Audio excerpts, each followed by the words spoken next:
Salut les cinéphiles, ça y est, après des mois d'attente, des semaines à actualiser le fil Twitter en boucle, le jour est enfin arrivé. Benzema est de retour en équipe de France. Bon, et aussi les cinémas ont réouvert. Rappelez-vous, quand tout a fermé le 17 mars, on pensait que c'était un supplice, une torture ultime. Lorsqu'on a pu revenir dans les salles le 22 juin, après une période de 100 jours, on en a profité tranquillement. On est allé voir les films estivaux et on a attendu Tenet, le grand sauveur. Et tout allait bien. Jusqu'au 30 octobre, sans prévenir, enfin si, en prévenant 2 jours avant. Le gouvernement a annoncé le reconfinement général et donc évidemment la refermeture des salles obscures. Cette fois, c'est pendant 200 jours, le double, que les passionnés ont dû se contenter des maigres sorties VOD et de leur collection de DVD qui parfois prenaient la poussière. Mais en 2021, l'exécutif a pris de bonnes résolutions et a fait les choses en grand. Un calendrier précis, une annonce 3 semaines avant pour les cinémas, et voilà les distributeurs qui ont pu annoncer chacun leur tour les sorties de l'été. Cette fois-ci, pas de grand sauveur, pas de chichi, car le public a faim de cinéma, français, américain, international, toutes les sorties comptent. Voici donc 4 films que je recommande chaudement pour la réouverture. La tête d'affiche de la réouverture des salles est probablement Adieu les cons, le dernier film d'Albert Dupontel. N'ayant bénéficié que d'une semaine en salle en octobre, le film a depuis reçu 7 Césars, dont 3 majeurs, et compte bien prendre sa revanche. Albert Dupontel a évidemment brillé par son absence à la cérémonie, et c'est tout à l'image du film. Misanthrope, cynique, mais porteur d'une vraie déclaration d'amour pour son trio de personnages marginaux. On y retrouve tous les thèmes chers à l'acteur-réalisateur, des personnages en manque de repères, une société qui va trop vite et ne laisse pas de place aux inadaptés, pire, qui crée ces inadaptés, la remise en question sous la maladie et quelques autres considérations anticapitalistes. Bref, on est en terrain connu mais avec une générosité folle et une poésie bouleversante. Drunk, sorti initialement le 14 octobre, ne devrait pas avoir de mal à retrouver son public. 4 amis décident avec une rigueur scientifique de boire de l'alcool chaque jour pour améliorer leur vie selon une théorie entendue par l'un d'eux. C'est Mads Mikkelsen qui est en tête d'affiche, mais c'est bien le groupe d'amis qui fait que le film fonctionne.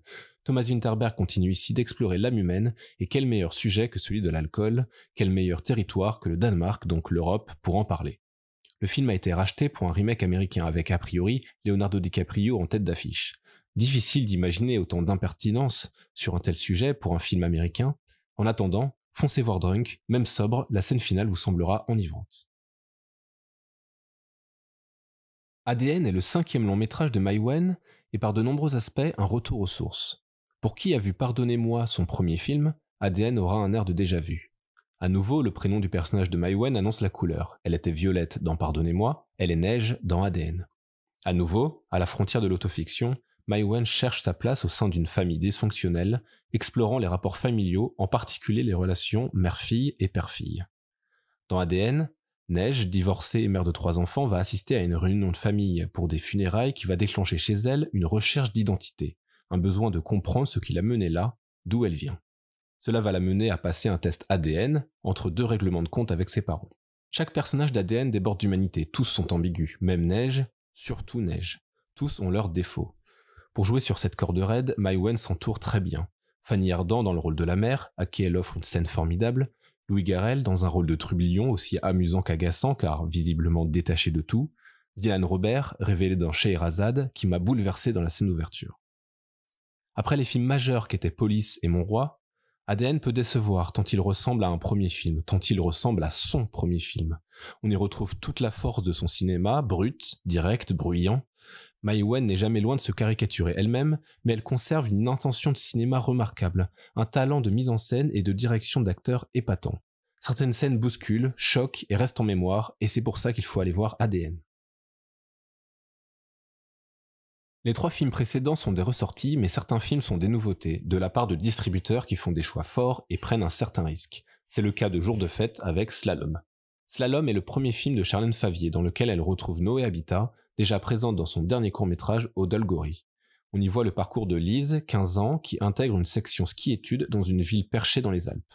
Fred, joué par Jérémy Régnier, ex-champion olympique, la prend sous son aile, voyant en elle un grand potentiel de sportive. Au fil du temps et des succès, la relation devient de plus en plus ambiguë, avant de basculer vers une emprise malsaine de Fred. Slalom a des airs de thriller, la première affiche magnifique en témoignait, la deuxième un peu moins. Pour autant, le sujet de l'emprise et de l'abus sexuel n'est pas caricaturé par le scénario, bien au contraire. En déplaise à ceux qui voudraient y voir un manifeste contre l'emprise masculine, ici le film essaye aussi de comprendre l'évolution de Fred, d'y apporter de la nuance, et lorsque Charlène Favier filme le premier moment de bascule, elle montrera autant le trouble de Lise qu'elle cherchera la détresse dans les yeux de Jérémy Régnier. Alors attention, le comportement de Fred est largement rejeté, mais c'est plus souvent un homme pathétique qu'un prédateur que l'on nous montre. Pour cette jeune fille, loin de sa mère, en quête d'identité, en manque de repères, qui vit ses espoirs de championne autant comme un rêve que comme une exigence, difficile de séparer le sain du nocif dans cette relation. L'angoisse monte, matérialisée par des tempêtes de neige de plus en plus inquiétantes et des prises de vue sidérantes au passage, jusqu'à un final libérateur. Le film dénonce fermement l'apathie des autorités dans le milieu sportif, proposant un nouvel angle sans jamais fermer le débat, s'appuyant également sur les révélations de plus en plus nombreuses. On pense forcément à Sarah Abitbol, on pense surtout à toutes les personnes qui, comme Lise, ont besoin d'un soutien, d'un entourage, d'une force supplémentaire pour parler.